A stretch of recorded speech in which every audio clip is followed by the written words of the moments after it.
मनु शत्रुपा जी का जन्म ऐसे हुआ कि ब्रह्मा जी ने अपने बाएं भाग से पुरुष को जन्म दिया और दायां भाग से स्त्री को जन्म दिया।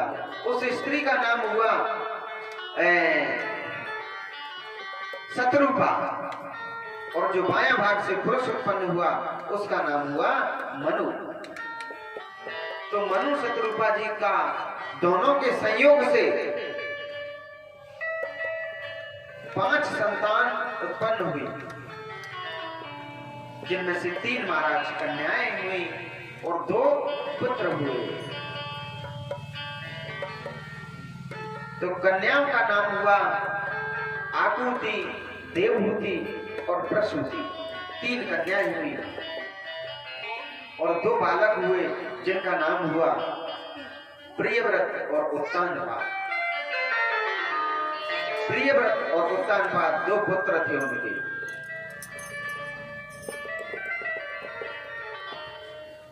तो एक बार की बात है कि ब्रह्मा जी मनु जी से कहते हैं कि हे मनु, आप तो केवल 5 ही संतान करके रह गए, आपको सृष्टि का विस्तार करने के लिए बुलवाया है। आपको सृष्टि का विस्तार करने के लिए यहाँ बुलाया गया है, आपको जन्म दिया गया है, आप सृष्टि का विस्तार करिए। मनु जी बोले, भगवान सृष्टि को विस्तार तो हम बहुत कर दें, लेकिन जब विस्तार को करेंगे तो इसे रखेंगे कहां? हम इसे रखेंगे कहां? भगवान बोले, ये इतनी बड़ी पृथ्वी है, कहीं भी रखो, कहीं भी रहने दो, आश्रम बना के, कुटिया बना के कहीं भी रहेंगे। मनु जी बोले, प्रभु ये आपकी पृथ्वी को तो एक हिरणाक्ष नाम का दैत्य पृथ्वी में लेकर रसातल में लेकर के चला गया।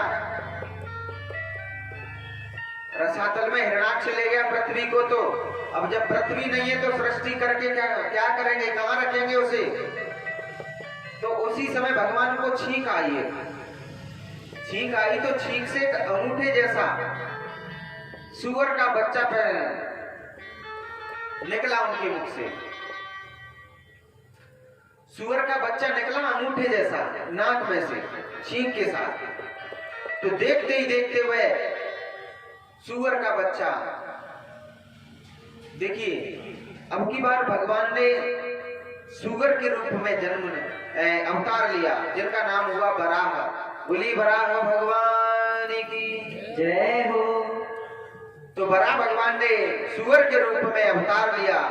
तो देखते ही देखते विशालकाय शरीर हो जाता है और पृथ्वी में नीचे चले जाते हैं रसातल में। रसातल में चले गए तो यहाँ हिरणाक्ष को भगवान ने हिरणाक्ष का वध किया है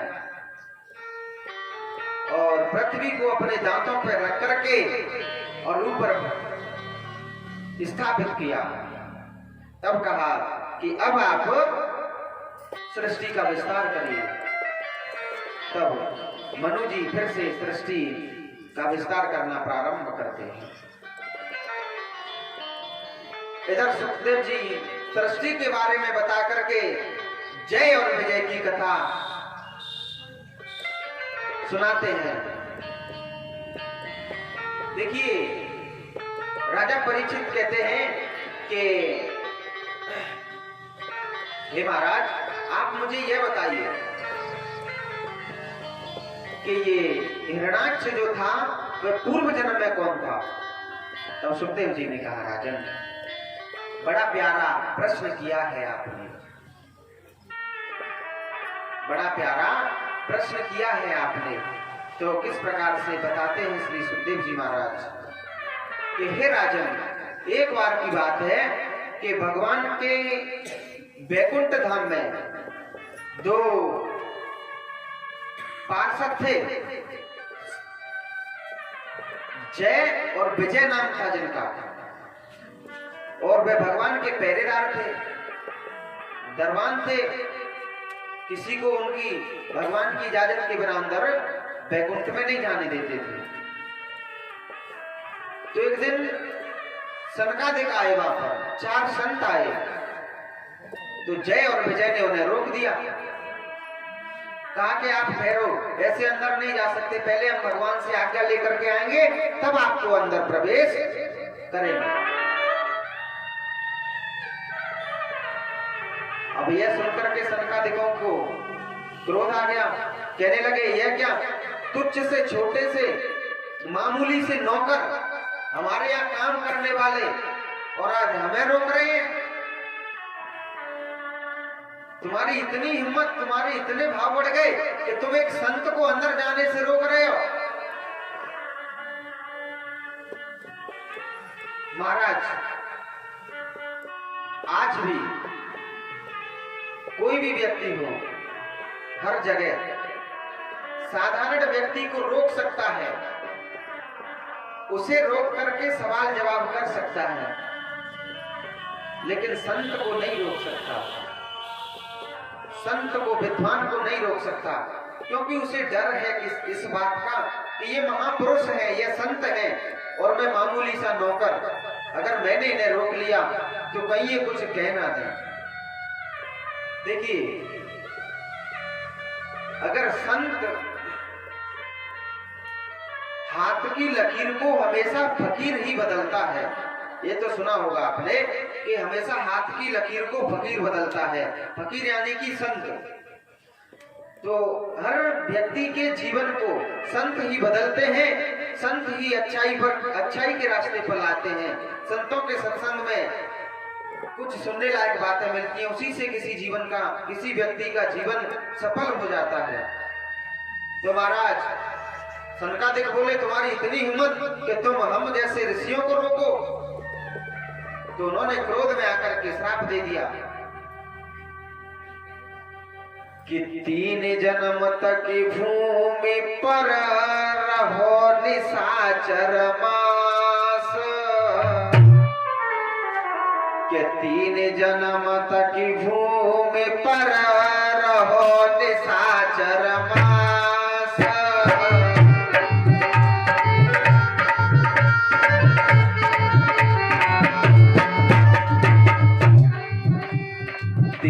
जन्म तक भूमि पर रहो निशाचर मास,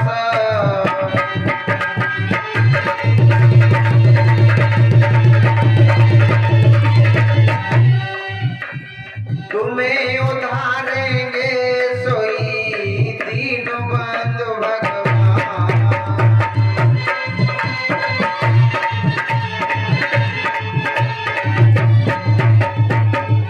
कहते हैं सनकादिक कि तुमने हमें रोका है, हम आपको श्राप देते हैं कि तुम 3 जन्म तक और भूमि पर राक्षस बनकर के, पृथ्वी पर राक्षस बनकर के रहोगे। अब महाराज श्राप दे दिया कि 3 जन्म तक राक्षस बनकर के रहोगे। अब महाराज ये श्राप दे दिया, तो अब तो जय और विजय घबरा गए, सनकादिकों के चरणों में गिर गए, महाराज क्षमा कर दीजिए, क्षमा याचना मांगने लगे कि हमसे गलती हो गई महाराज, हमें माफ कर दीजिए। तब सनकादिकों को दया आ गई और बोले कि श्राप तो लग चुका है, अब श्राप वापस तो नहीं हो सकता। अब देखिए, एक बार तरकस से निकला हुआ बाण वापस तो नहीं हो सकता, क्योंकि तरकस से जो बाण निकल जाए वह वापस नहीं हो सकता। फिर जाए सामने दो या अगली बगली से कहीं भी दो, लेकिन वापस नहीं हो सकता। उसी प्रकार से मुख से की हुई वाणी, मुख से जो भी हम जबान से कहते हैं, वह वाणी एक बार निकल गई फिर वापस नहीं हो सकती। हम कुछ भी अपने मुख से कह दें और उसे फिर वापस करना चाहें, वापस नहीं हो सकती। तो मुख से जो भी बोले एक बार सोच करके बोलिएगा, जो भी बोले मुख से सोच करके बोलिए कि हमें बोलना क्या है। एक बार सोच लीजिए कि सामने वाले को कहीं बुरा ना लग जाए, हमारे बोलने से हमारी वाणी कहीं सामने वाले को बुरी ना लग जाए। तो सोच समझकर हमेशा बोलना चाहिए। तो महाराज देखिए, एक बार की बात है कि एक गांव में एक अनपढ़ व्यक्ति रहा करता था। अनपढ़, बिना पढ़ा लिखा व्यक्ति रहा करता था। तो अब आप समझते हैं, बिना पढ़ा लिखा, बिल्कुल गवार, उसे तो किसी अच्छे बुरे की कोई समझ नहीं है। तो एक दिन वह पढ़े लिखे व्यक्ति के पास गया। पढ़े लिखे व्यक्ति के पास गया तो जो पढ़ा लिखा व्यक्ति था वह फोन पर किसी से बात कर रहा था। फोन पर किसी से बात कर रहा था, तो थोड़ा पढ़ा लिखा था, इंग्लिश में बात कर रहा था।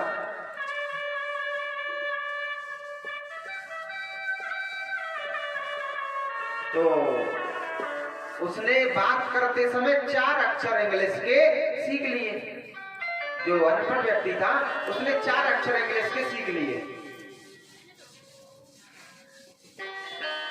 वह 4 अक्षर कौन से थे? Yes, no, very good, thank you. ये 4 अक्षर सीख लिए। Yes, no, very good, thank you. अब उसने ये 4 अक्षर सीख लिए महाराज।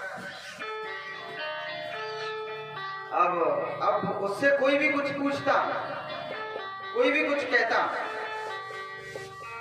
तो अगर उससे पूछो खाना खा लिया, तो वो उन अक्षरों को, 4 अक्षरों को क्रम से बोलता था। Yes, no, very good, thank you. इन 4 अक्षरों को क्रम से बोलता था, बारी बारी से। कोई सामने वाला व्यक्ति उससे एक शब्द पूछे बस कि भैया कहाँ जा रहे हो, तो वह उसी इंग्लिश के शब्दों को कहता था। Yes, no, very good, thank you. अब उसे खुद नहीं पता कि इनका मतलब क्या होता है, इनका मीन्स क्या होता है। अब वह एक दिन कहीं बाहर जाता है, तो स्टेशन पर ट्रेन थोड़ी लेट थी, तो स्टेशन पर बैठा हुआ है। पास में ही एक और व्यक्ति बैठा हुआ है। तो वह व्यक्ति थोड़ा इधर उधर गया, तो अचानक से उस व्यक्ति के बैग चोरी हो गए। वहां से बैग कोई चुरा ले गया, जो भी सामान था उसका सामान चुरा ले गया। अब सामान चुरा ले गया कोई, तो जो अनपढ़ व्यक्ति बैठा था उसी के पास पहुंच गया। उसी के पास पहुंच गया तो उससे पूछने लगा कि भैया अभी अभी मेरा यहाँ सामान रखा था, क्या आपने देखा है कोई चुरा करके ले गया है? वह सामने वाला व्यक्ति बोला यस। वह पूछ रहा है कि भैया मेरा सामान चोरी हो गया है, आपने देखा है? वह सामने वाला बोला यस। अब उससे महाराज खुद नहीं पता कि यस का मतलब क्या होता है, और वह पूछ रहा है कि मेरा सामान चोरी हो गया है, आपने देखा है? वह जवाब देता है यस। तो उसने कहा कि अच्छी बात है, अगर आपने मेरा सामान देखा है तो आप बता दीजिए कहाँ रखा है, कौन ले गया है? अब वह बोलता है कि नो नो। अब वह विचार करता है कि यह बड़ा अजीब आदमी है, सामान मेरा चोरी हो गया है, इसने देखा है लेकिन बता नहीं रहा है, मना कर रहा है।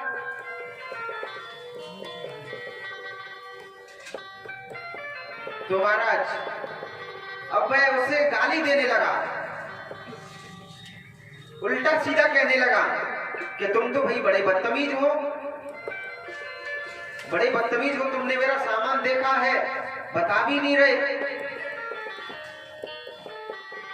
तो उसने विचार किया कि शायद मैं इंग्लिश में बात कर रहा हूं तो इसे अच्छा लग रहा है, अच्छा लग रहा है, तो इसलिए ये मेरी तारीफ कर रहा है, क्योंकि वह सामने वाला व्यक्ति उसे इंग्लिश में गाली दे रहा था। तो उसे लगा कि शायद ये मेरी तारीफ कर रहा है, इसे मेरी इंग्लिश अच्छी लग रही है। तो उसने उन्हीं 4 शब्दों में से 2 शब्द बोल दिए। अब तीसरा शब्द क्रम से बोलता है कि वेरी गुड।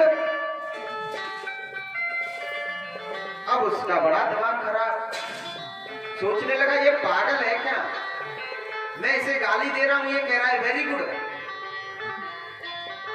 तो महाराज अब उसे गुस्सा आ जाता है, जोर का गुस्सा आ जाता है। तो अब क्या करता है वह कि गुस्सा आया तो उसे जोर से 2 चांटे इधर से दिए, 2 इधर से दिए, उसके गाल में मारने लगता है उसे। अब मारने लगता है तो अब वो व्यक्ति विचार करता है कि मैंने 3 शब्द तो बोल दिए, अब इसने मार तो मैंने खा ही ली, अब बचा 1 शब्द, क्यों ना उसको भी बोल दूं। तो उसने अंत में कहा थैंक यू। अब वह व्यक्ति विचार करने लगा कि यह तो कोई मुझे लगता है कि अनपढ़ व्यक्ति है, मैंने फालतू में इससे उल्टा सीधा कहा, मारा। तो बाद में उसे पता चला कि ये बिल्कुल अनपढ़ गवार है, ये पढ़ा लिखा नहीं है, कहीं से 4 शब्द अंग्रेजी के सीख गया है और उन्हीं को रट रहा है, उन्हीं को हर किसी के सामने बोल देता है। तो उसने क्षमा मांगी, भैया माफ करना। तो महाराज मेरा कहने का तात्पर्य है कि आजकल सबसे महत्वपूर्ण है शिक्षा। अपने बच्चों को, बच्चियों को शिक्षित अवश्य कराएं। पढ़ेगा इंडिया तो बढ़ेगा इंडिया, पढ़ेंगे बच्चे तभी तो बढ़ेंगे। तो अपने बच्चों को अवश्य पढ़ाएं, जिससे कि आगे चल करके भविष्य में अपना एवं अपने माँ बाप और गांव का, क्षेत्र का नाम रोशन कर सकें। अगर नहीं पढ़ाओगे तो किसी दिन 4 शब्द अंग्रेजी के सीख गए ना, बस हो जाएगी नारायण।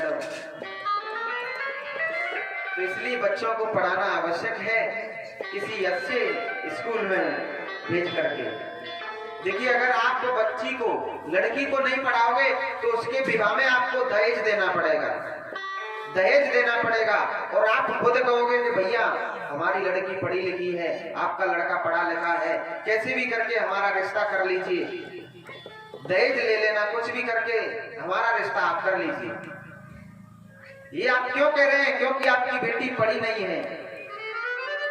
अगर आपकी बेटी पढ़ी होती, अगर आज आपकी बेटी पढ़ी होती तो सामने वाला कितना भी पैसे वाला हो, कितना भी पढ़ा लिखा हो, कितना भी ग्रेजुएट हो, अगर आपकी बेटी पढ़ी होती तो स्वयं चल करके आता कि हमें दहेज में कुछ नहीं चाहिए, केवल आपकी बेटी चाहिए। तो मेरा तो यही कहना है आप सभी से कि अपने बच्चों को अच्छी शिक्षा दिलाएं, एजुकेशन अच्छी दिलाएं, जिससे कि पढ़ लिख करके अपने जीवन में कुछ कर सकें, कुछ बन सकें। बोले वृंदावन बिहारी लाल की जय। तो इधर परिचित महाराज कथा कहाँ चल रही थी? कथा कहाँ चल रही थी? क्या? अच्छा, बाबा जी के आश्रम में चल रही है।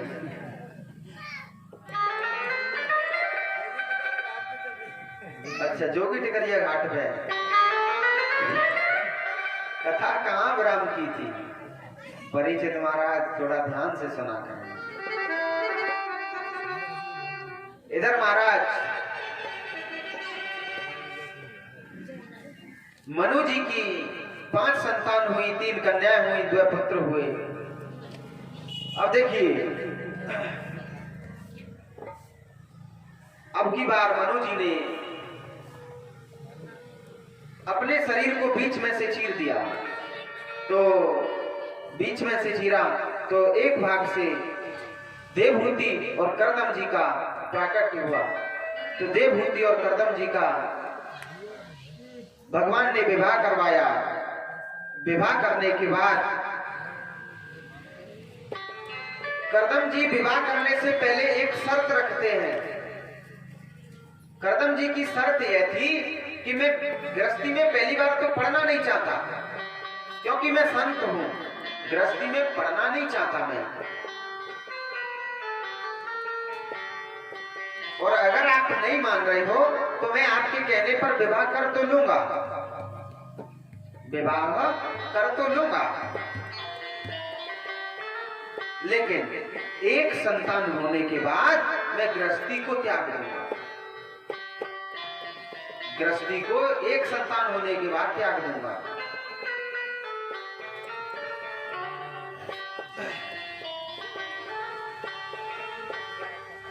तो महाराज उन्होंने यह शर्त मान ली। तो करदम जी ने मैया देवहूति जी से विवाह किया। देवहूति मैया से विवाह किया। तो इधर महाराज देखिए,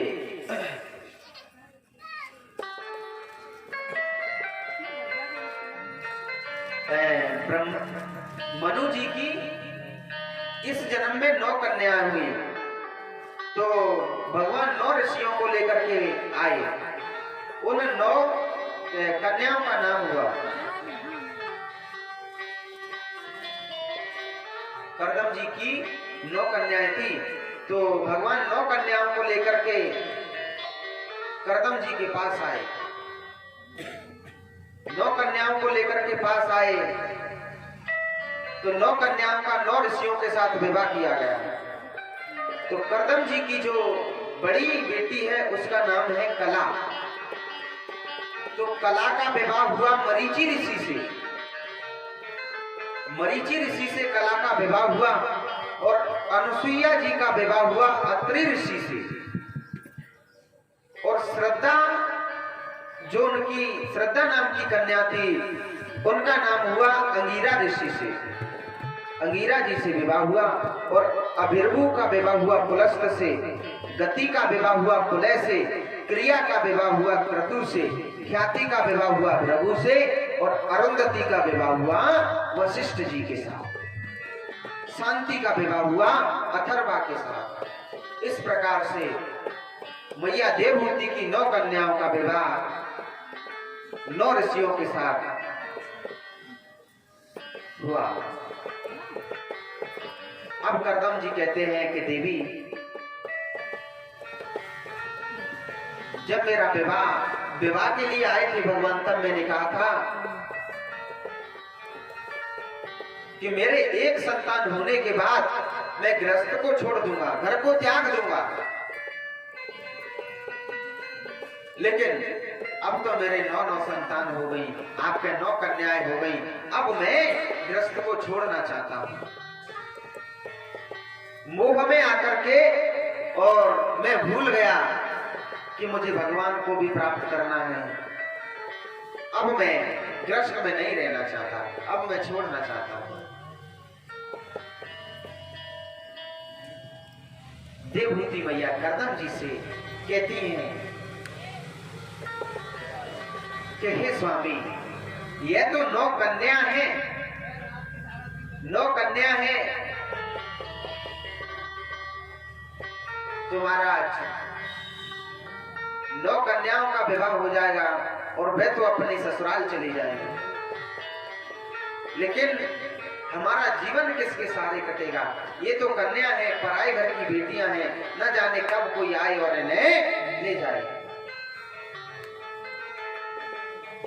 तो महाराज, अगर कोई संतान, कोई बेटा, कोई पुत्र हमारे हो जाए तो उससे हमारा जीवन व्यतीत हो जाएगा।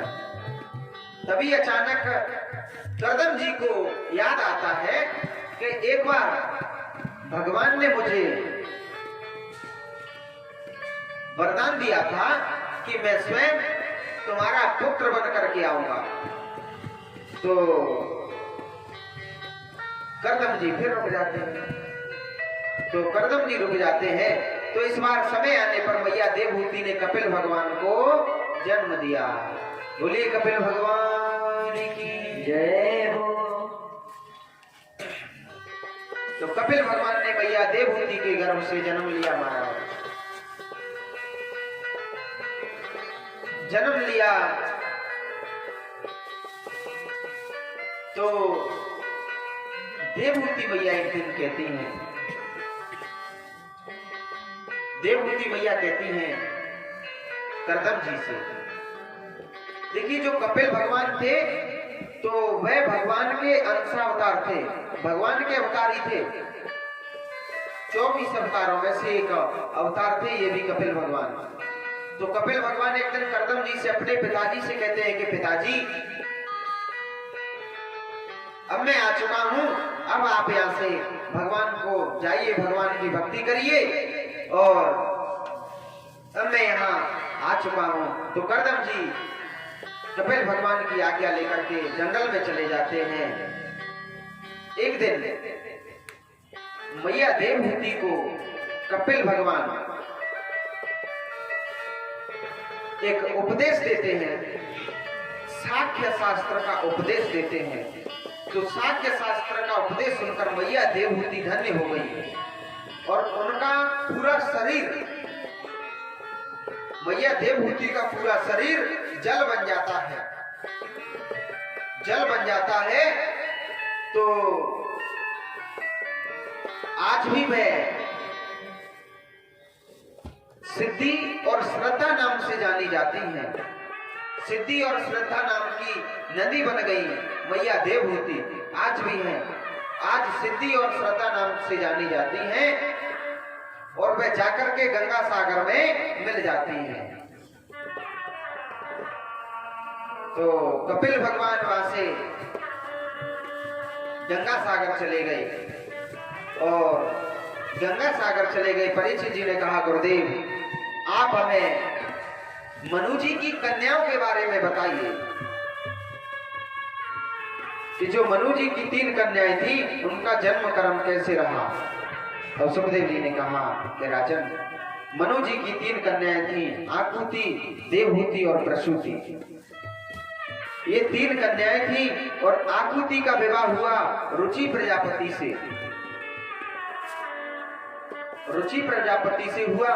समय आने पर आकुति ने एक पुत्र को और एक पुत्री को जन्म दिया। पुत्र का नाम हुआ महाराज यज्ञ,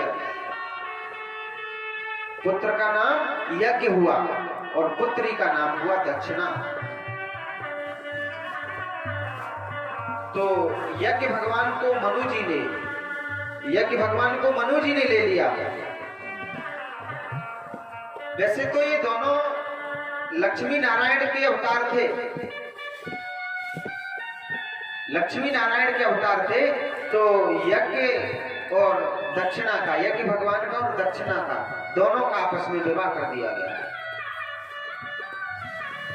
यज्ञ भगवान ने एवं दक्षिणा मैया ने समय आने पर 12 पुत्रों को जन्म दिया, 12 पुत्रों को जन्म दिया और जिनके नाम हुए तोष, प्रतोष, संतोष, भद्र, शांति, बृहस्पति, इदम, कवि, विभु, सुवर्ण, स्वदेश और रोचन। इस प्रकार से इनके नाम हुए। और महाराज देवहूति का विवाह करदम जी से हुआ, जिनकी 9 पुत्री हुई, ये आप सुन चुके हैं अभी। और अनुसुईया जी का विवाह हुआ अत्रि जी से। माता अनुसुईया ने अपने पति व्रत के, माता अनुसुईया ने अपने पति व्रत के प्रभाव से तीनों देवताओं को, त्रिदेवों को अपना पुत्र बना लिया था। केवल अपने पतिव्रत के प्रभाव से। देखिए माता अनुसुईया के पतिव्रत धर्म में इतनी शक्ति थी कि उन्होंने अपने पतिव्रत धर्म से और तीनों देवताओं को अपना पुत्र बना दिया था और बच्चा बना करके